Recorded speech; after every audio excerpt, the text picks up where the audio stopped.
Today's story is about a knightly order that once seemed untouchable. They had almost everything a medieval institution could dream of: power, gold, influence at royal courts, fortresses scattered across kingdoms, and the trust of popes and kings alike. They guarded the roads that led to holy places. They financed monarchs.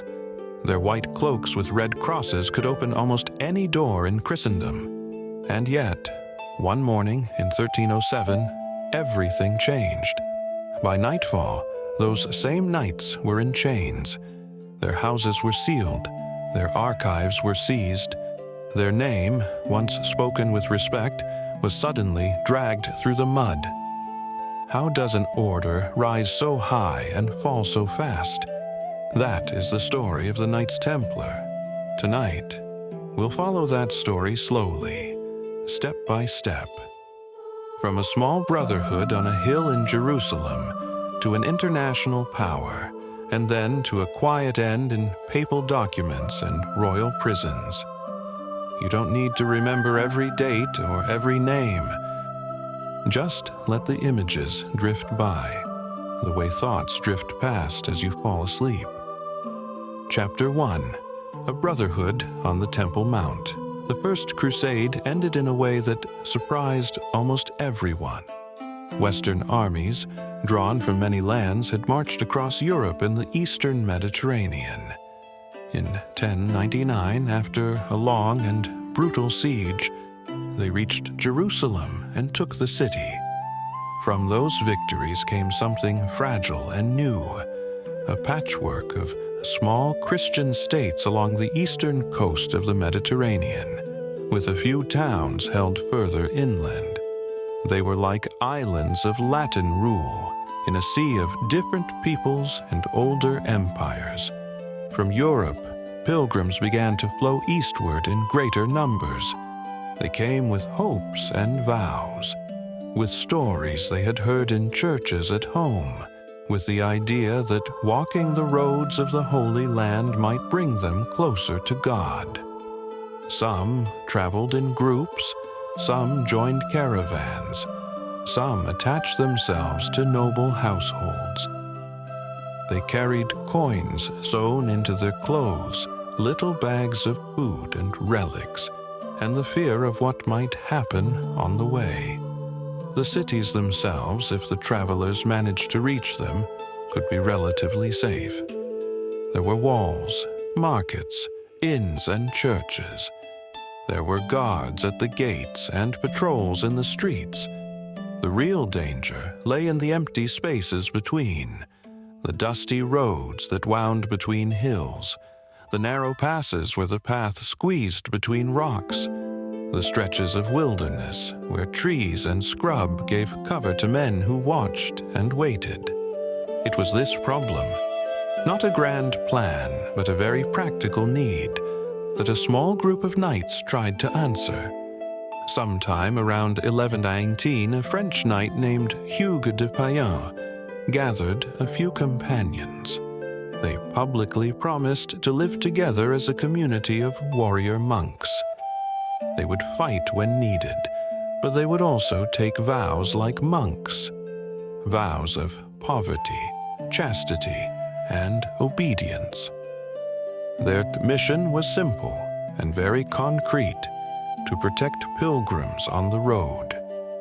The King of Jerusalem gave them quarters in a set of buildings on the Temple Mount, a raised platform overlooking the city, believed in Latin tradition to stand on or near the site of King Solomon's temple. From this place, from this memory of an ancient sanctuary, they took their long formal name, the Poor Fellow Soldiers of Christ and of the Temple of Solomon. In everyday speech, people shortened it. They were simply the Templars. At first, they were truly poor. They had almost no endowment of land. They had no steady income beyond the gifts of a few sympathetic nobles and bishops. Their cloaks were plain, their equipment practical rather than splendid. They lived in shared rooms, followed a basic rule of prayer, and rode out in small groups along the dangerous stretches of road. But they were unusual enough to attract attention. A knight who turned his sword into a kind of religious instrument, who fought not for plunder or private quarrels, but for a declared holy cause. This was a powerful image in the early 12th century. People were used to monks who prayed and to knights who fought. Here was a group trying, in its own way, to be both at once. One of their supporters, Bernard of Clairvaux, an influential abbot and writer, took notice of them. He wrote about them in glowing terms. Ordinary knights, he said, fought for pride, anger, and the love of worldly glory. These new knights fought in the service of God and His church. They did not rush into battle for the thrill of it. They held their ground for a higher purpose. With Bernard's backing, the Templars received a formal rule approved by church councils. It described in careful detail how they were to live, when to pray, what to wear, how to eat together, how to avoid vanity and luxury. Along with this spiritual structure, they received something very practical: donations.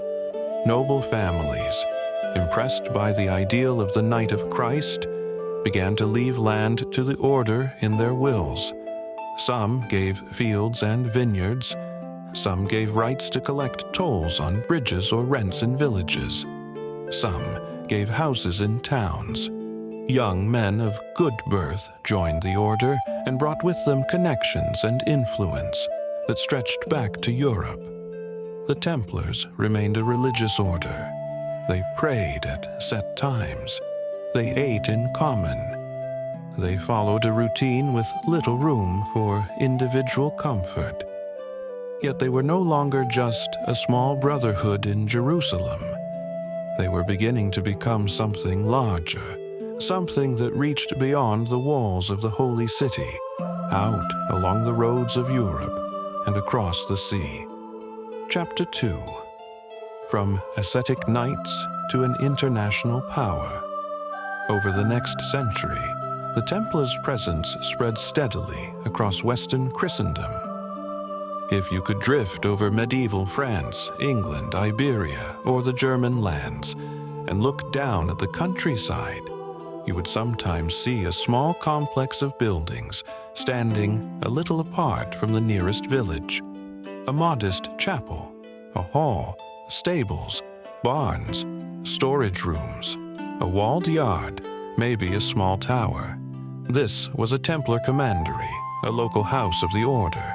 Each commandery had its own lands and its own sources of income. Some managed vineyards and sold wine. Others raised sheep and sent wool to be traded in growing market towns. A few controlled mills on rivers or bridges where they could collect taxes and tolls.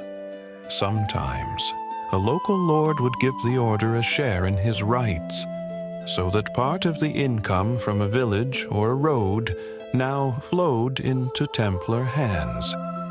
The money and goods earned in these places did not stay there. A portion was set aside and sent on, across borders and seas, to support the order's work in the eastern Mediterranean. It was a slow, patient flow. Coins carried in leather bags, documents sealed and copied, ships loaded in harbors and guided along familiar routes. At the same time, in the Crusader states themselves, the Templars built or received powerful fortresses. On rocky hills, overlooking roads and valleys, their castles rose, thick walls, towers, deep cisterns for storing water during sieges. These strongholds became anchors of defense, places where garrisons could watch an enemy's movements or withdraw to safety when the countryside grew dangerous. The image you may have in mind: a Templar knight in a white mantle and chainmail, charging into battle under a red cross, comes from this period. Chroniclers praised their discipline. A Templar knight was expected to hold his place even when others fled, to keep formation under pressure, to fight until ordered to withdraw. He was to put the interests of the order and of the cause it served above his own safety. And yet, most Templars were not warriors on the front line. Alongside the Knight brothers were sergeants of lower status who fought and worked. There were chaplains who cared for the spiritual life of the community, and there were many lay workers, farmers, artisans, stewards, scribes.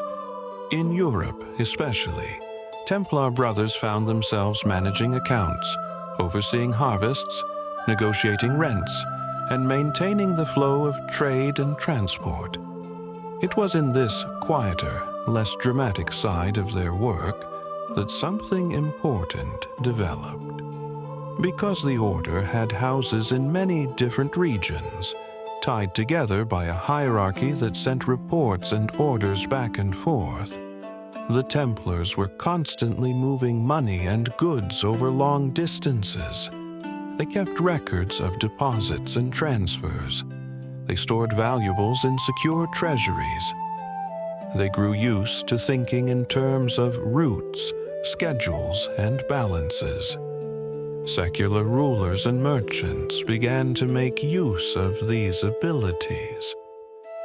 A nobleman going on crusade could leave his treasures with the Templars in his home country and receive funds from the order once he arrived in the East.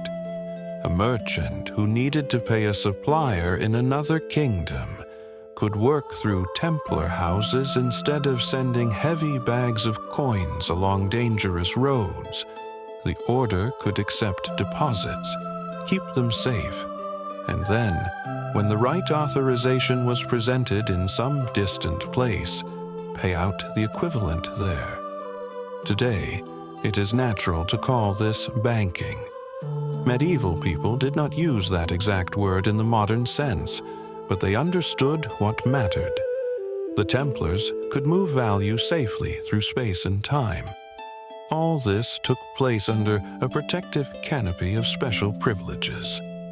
The order answered directly to the Pope, rather than to local bishops or lords. Its houses were often exempt from certain taxes and from some secular courts. Its members could travel more freely across borders and sometimes avoided customary tolls. Its property often enjoyed legal immunities. In practical terms, the Templars had become a kind of state within many states, present everywhere, deeply involved in the flow of money and information, but not fully under the authority of any king. For a long time, this suited both sides. Kings obtained loans, secure storage for their treasures, and the services of skilled administrators. The order gained influence and resources, in the sense that it was indispensable. But as the decades and then the centuries passed, the conditions that had produced this balance began, quietly, to change. Chapter 3. When the Holy Land was lost. The Templars had been born in the world of the Crusader states. Their identity, their rules, their daily life had all been shaped by the existence of Latin kingdoms in the East. As long as those states endured, the order had an obvious justification. It stood, quite literally, on the frontiers of Christendom. From the later 12th century onward, that foundation began to crumble. Muslim rulers in the region, who had often been divided, found leaders capable of uniting them for long enough to strike powerful blows. Towns held by Crusader lords were recaptured. Some were briefly retaken in later campaigns, only to be lost again. With each shift of the front line, the Christian states became smaller, poorer, and more dependent on help from Europe. In 1187, the fall of Jerusalem to the forces of Saladin sent a deep shock through Western Christendom. Preachers called for new crusades.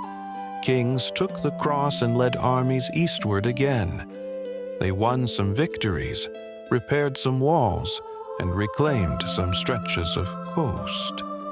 But they did not restore the old pattern of Christian rule in the Holy City.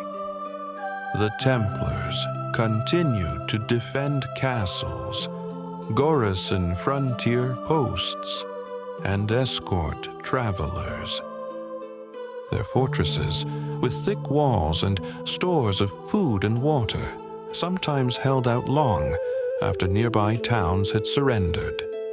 Knights of the Order died in breaches, on ramparts, in last stands that chroniclers remembered with admiration, but they could not reverse the overall tide. The final collapse of the old Latin kingdom of Jerusalem came in 1291, with the siege and capture of Acre, the last major stronghold on the mainland. The city, crowded with refugees and soldiers from other fallen towns, endured desperate fighting. When its walls were finally breached, many defenders died in the streets. Others tried to flee by sea, some drowned in the harbor. The surviving Templars retreated first to the island of Cyprus. There, among new walls and harbors, they regrouped as best they could.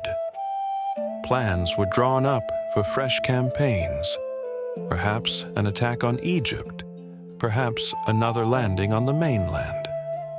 Ideas circulated in letters and at courts. None of them, in the end, changed the strategic situation in a lasting way. From this point on, there was no longer a Christian kingdom in the Holy Land in the old sense. There were memories, relics, and hopes. There were still pilgrims who came, now under different arrangements. But there was no longer a clear frontier for a military order like the Templars to hold. The order still had its estates in Europe. Its hierarchy remained intact. Its brothers still wore their white cloaks and followed their rule. They continued to insist that the struggle for the Holy Land was not over, only interrupted. The order, they argued, had to be maintained in readiness for the day when kings and princes would again sail east. To many people in the West, however, the central reason for their existence had grown less clear. If there were no crusader kingdoms to garrison, no great walls in the east to man, if the Holy Sepulchre in Jerusalem was no longer accessible to Christian armies, what was the primary mission of a military order formed to protect pilgrims and defend the Latin East? Different proposals surfaced. Some thinkers suggested that the Templars should be merged with another great order, the Hospitallers, into a single, more manageable, more clearly directed institution. Others thought that the vast resources tied up in military orders might be better used directly by kings or by the Church in other ways. The Templars resisted such changes. They insisted on their distinct identity and rule. They pointed to their long record of service and sacrifice. To let the order fade away, they argued, would be to admit defeat in a struggle that should never be abandoned. Meanwhile, in Europe, their estates continued to generate income. Their houses still rose in stone and timber, along rivers and on town streets. Their treasuries still held deposits and documents. To some eyes, the balance had shifted. The most visible battlefield for which all this had once been justified now lay far away in time, almost like a legend. Out of this dissonance between what the order had been created to do and the world it now inhabited, tension began to grow. An institution shaped by one era was drifting, somewhat rigidly, into another. Chapter 4: Kings, Debts, and a Dangerous Creditor. By the turn of the 14th century, many European monarchs were under intense financial pressure. Wars demanded soldiers and equipment, ships and horses. Courts demanded salaries, feasts, and displays of splendor. The growing complexity of government, with its clerks, lawyers, and officials, required money to keep the machinery running. To pay for all of this, kings drew revenue from every source they could. They taxed towns and peasants. They levied extraordinary contributions from the clergy. When all that was not enough, they borrowed. The Templars, with their network of commanderies and their experience handling large sums, became deeply involved in this borrowing. They stored royal regalia, crowns, scepters, and the symbols of kingship in their strong rooms. They advanced money in expectation of future tax revenues. In some cases, they even helped manage streams of royal income, receiving payments and forwarding them on. This relationship gave them influence, but it also created something more fragile: resentment. To be indebted is to be bound. A king who owes large sums to an institution within his own realm can easily come to see that institution not as a partner, but as a kind of rival power. The Templars enjoyed exemptions from many local taxes. Their houses sometimes stood outside the jurisdiction of ordinary courts. In disputes, they could appeal directly to the Pope. Their habit of secrecy, which in earlier times might have seemed just part of their discipline, now looked different from the outside. Closed chapter meetings, where only brothers were allowed, could be painted as suspicious gatherings. Strict internal rituals, described vaguely and from afar, could be imagined as strange, even threatening. Rumors began to circle more freely. People whispered that Templar initiation involved odd ceremonies, that new brothers were required to deny Christ and spit upon the cross, that they adored a mysterious idol, its nature unknown. Others muttered about the origins of their wealth, about hidden treasures, about secrets locked away in their archives. On their own, gossip and envy do not bring down an order that spans continents, but they prepare the ground. In the Kingdom of France, tensions were especially high.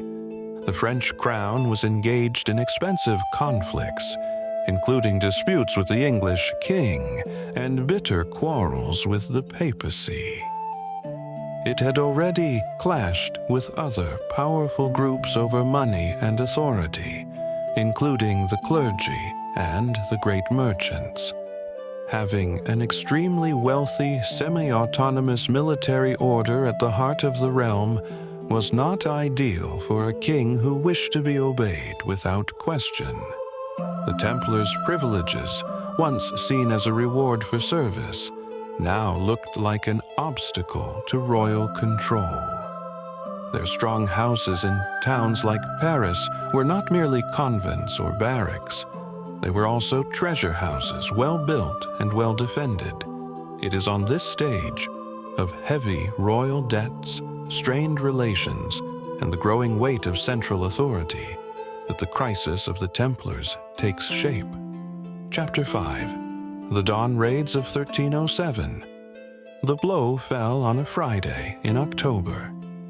Imagine the streets of a medieval French town in the early morning.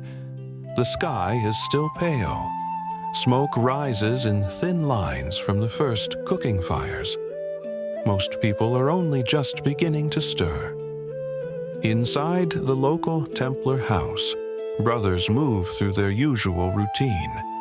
Some are at prayer. Some are preparing to ride out on errands or to visit nearby estates. Others are unlocking storerooms, checking ledgers, or seeing to the horses. They have no reason to think that this morning is different from any other. But beyond their walls, something is already in motion. On the 13th day of that month in 1307, royal officers across France opened sealed packets of instructions that had been delivered to them earlier. The orders inside were clear and urgent. They commanded the arrest of all Templars in their regions, the seizure of their goods, and the placing of their houses under secure guard. The officers moved quickly. They approached commandery gates with small groups of soldiers. Doors were hammered on or simply forced open. In cities and towns, in fortified houses and modest rural residences, brothers of the order were taken into custody with little or no warning. Their cells were searched, chests opened, documents gathered into piles and tied with string. Some Templars were surprised while praying in their chapels. Others were caught at breakfast or on the way to the stables. By the time the day had fully begun, a network of arrests stretched across France like a net. Soon, the nature of the charges became public. The Templars, it was said, were guilty of grave heresy. According to the accusations, when a new brother was received into the order, he was required to deny Christ and spit upon the cross. The ceremonies, supposedly, included indecent acts. The brothers were said to worship a mysterious idol, to practice secret rituals in which holy symbols were insulted and turned upside down. Such charges, if believed, struck at the core of the order's identity. These were men who had worn the cross on their cloaks into battle. Their chapels had been open for ordinary Christians to attend Mass. Their name had been linked, for centuries, with the defense of the faith. To claim suddenly that, behind closed doors, they mocked that same faith was shocking. The arrested brothers were taken to prisons and interrogated. They were questioned again and again about their rituals and beliefs. In many cases, modern readers know, the pressure applied was severe. There was fear, isolation, and, at times, physical coercion. Under these conditions, many confessed to at least some version of the charges. Others denied everything. Some retracted earlier confessions and then, under renewed questioning, offered new statements. The records that survive from these trials show a confusing, often painful picture. Frightened men caught in a system where the line between truth and what was demanded could blur. To people outside the prisons, however, the details were less visible. What many heard was simpler. Numerous Templars had confessed. To a great many observers, that seemed decisive. The crown presented the order as a nest of hidden enemies of the faith, men who had worn the appearance of holiness while practicing the opposite. The speed and coordination of the arrests suggest careful planning at the highest level. This was not a slow investigation that gradually uncovered wrongdoing. It was a sudden, sweeping act that transformed the Templars, in a single day, from honored servants of the Church into prisoners awaiting judgment. The King of France had struck a powerful blow, but the Templars were not merely a French institution. They were a religious order, answerable in theory to the Pope. Their houses stretched across many realms. What would happen next depended on how the wider Church chose to respond. Chapter 6. The Pope and the councils. At the time of the arrests, the papacy itself was in an unusual situation. The Pope, Clement VI, was a Frenchman. He did not reside in Rome, as earlier popes had, but in the town of Avignon, in the south of what is now France. His position owed something to French influence and French politics, but he was also, in theory, the supreme authority over all religious orders, including the Templars. When news of the arrests reached him, along with lists of the accusations and summaries of the confessions obtained in French prisons, Clement reacted with a mixture of alarm and caution. On one hand, the charges were extremely serious. If a major military order had truly fallen into systematic heresy, the scandal would be immense. On the other hand, the manner in which the French crown had acted, seizing brothers and property without papal permission, raised its own troubling questions. It looked, to some observers, like a king using the language of religion to strike at a powerful creditor. After some protests and negotiations with the French court, the Pope took a step that set the course of the whole affair. In a formal letter, he instructed rulers across Christendom to detain Templars in their realms and to place their goods in the custody of the Church until proper inquiries could be made. This order did not declare the Templars guilty. It spoke instead in terms of caution and investigation. But for the brothers themselves, the result was devastating. In kingdom after kingdom, their houses were closed, their incomes diverted, and their members brought before commissions of inquiry. The character of these inquiries varied from place to place. In some realms, Templars were questioned in conditions less harsh than those in France.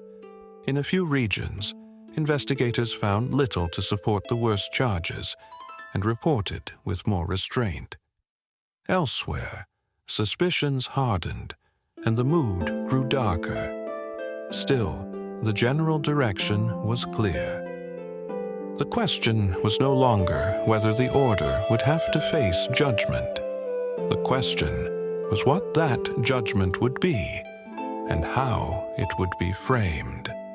To resolve the matter, Clement called an ecumenical council to meet in the town of Vienne, by the river Rhone. Bishops, abbots, and other high churchmen gathered there in 1311 to consider many issues, among them the fate of the Knights Templar.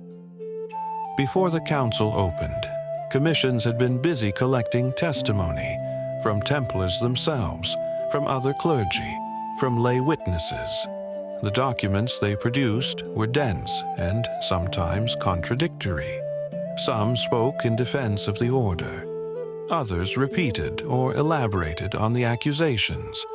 A great mass of paper and parchment, ink and seals now lay between the Templars and any clear outcome. The council's task was to make a decision in the midst of this complexity and in the shadow of powerful secular pressures. Behind the scenes, representatives of the French crown made their wishes known. Other rulers had their own interests in mind. The Pope had to balance legal forms, political realities, and the fear of scandal. Chapter 7: Suppression and the End of the Order. The debates at Vienne took place behind closed doors. We do not have a full record of every speech, every argument, every whispered conversation in the corridors, but we know the result. Rather than issuing a clear, formal condemnation of the Templars as heretics in the strictest legal sense, Pope Clement chose a different path. In 1312, he promulgated a decree that suppressed the order by way of provision, as an administrative act. The reasoning, put simply, was this: whether or not every charge could be definitively proven against every member, the order as an institution had become deeply compromised in the eyes of the faithful.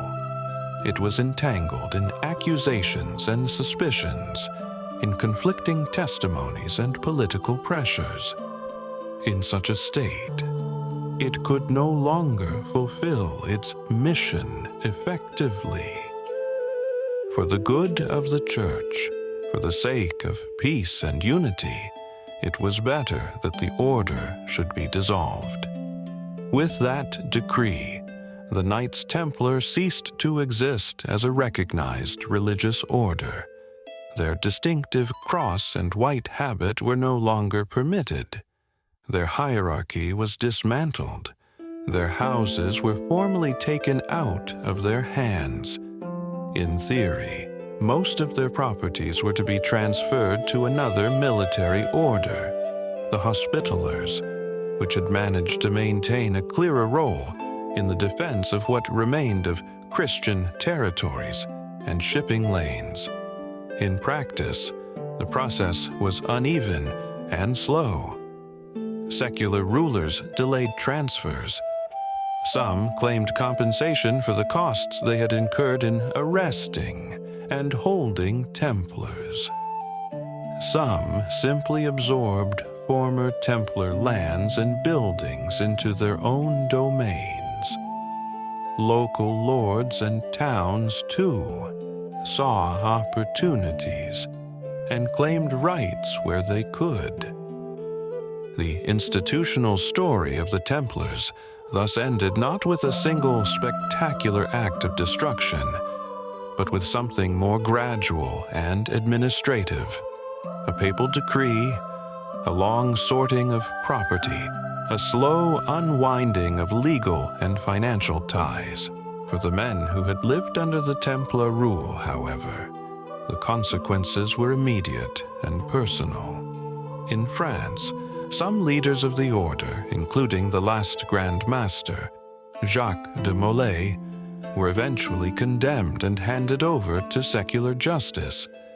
They were executed in Paris, on a small island in the Seine. Later stories tell of a dying curse, of predictions of divine judgment on the king and the pope. Whether or not those exact words were spoken, the scene lingered in memory. In other countries, punishment was generally less severe. Many ordinary brothers were not put to death. Instead, they were given penances.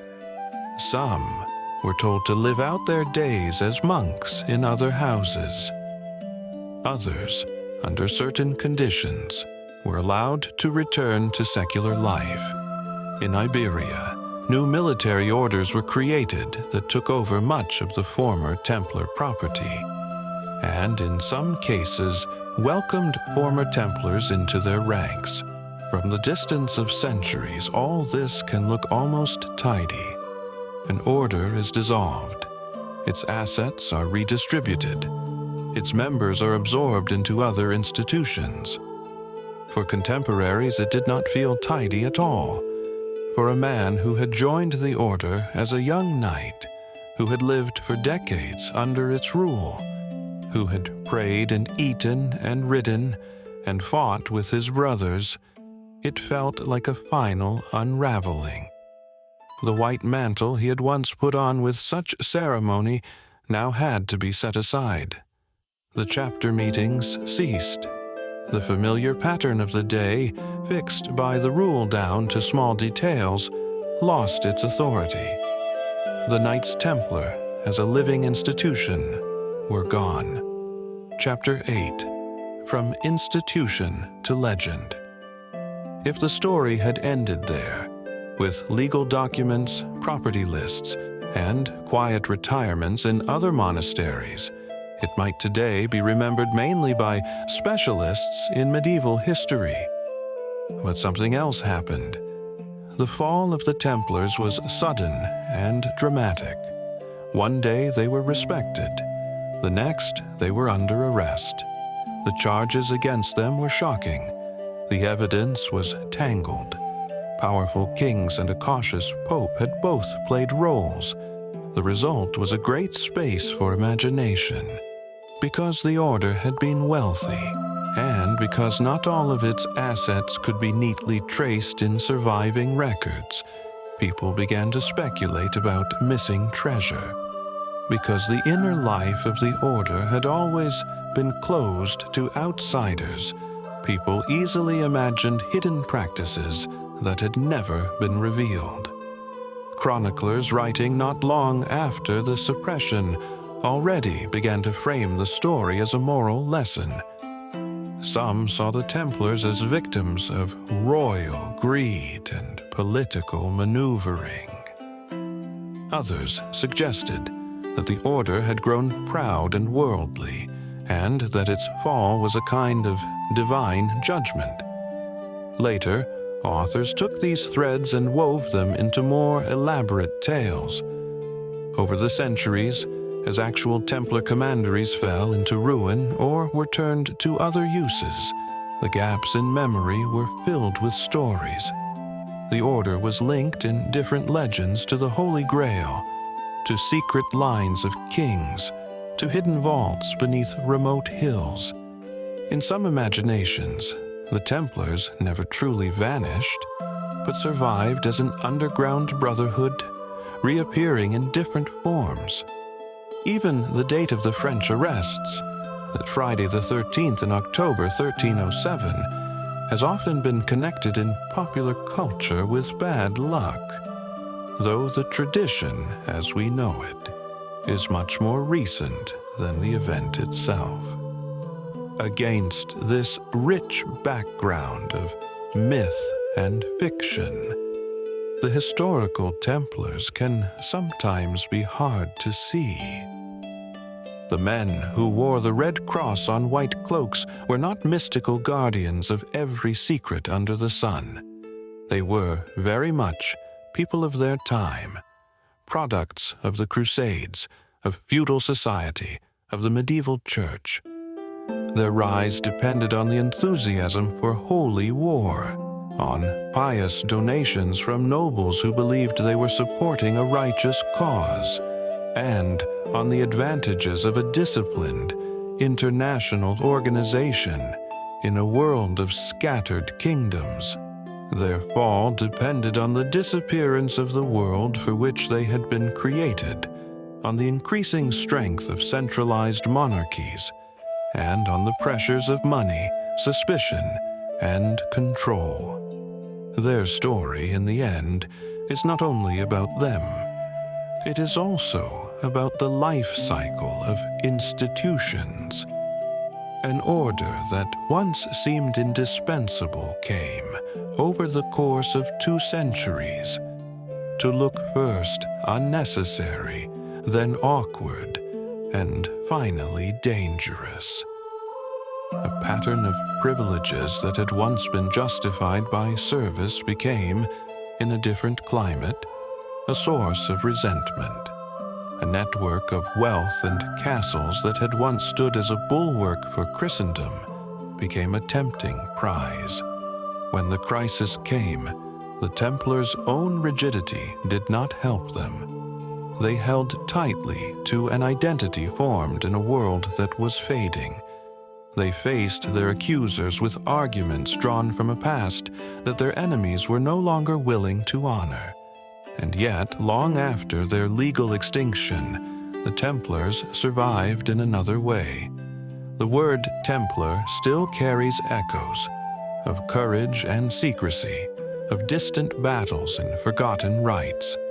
Their churches and commanderies, where they still stand, draw visitors who walk slowly through the old stones, trying to imagine the lives once lived there.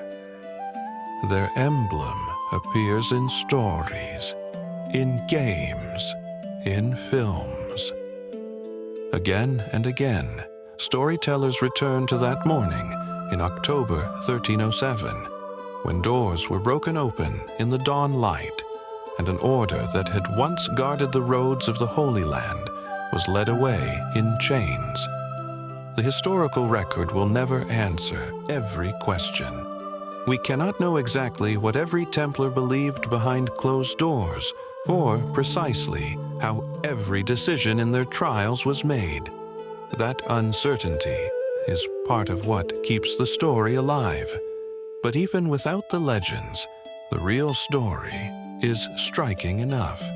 A small group of knights on the Temple Mount in Jerusalem, an empire of commanderies and castles spread across Europe and the Mediterranean, and, at the end, a collection of documents, confessions written under pressure, decrees of a council, a papal bull, that quietly removed their name from the official rolls of the Church. Between these moments stretches a long arc of faith, power, money, and change. The arc of how the Knights Templar rose and how they fell. And now, as you lie in the quiet and let the images fade, the white cloaks, the stone fortresses, the flickering candles in old chapels, the noise of battles and councils and accusations can sink into silence. The roads they once guarded are empty tonight. Only the story remains, moving softly through time, like a distant procession of riders disappearing into the dark.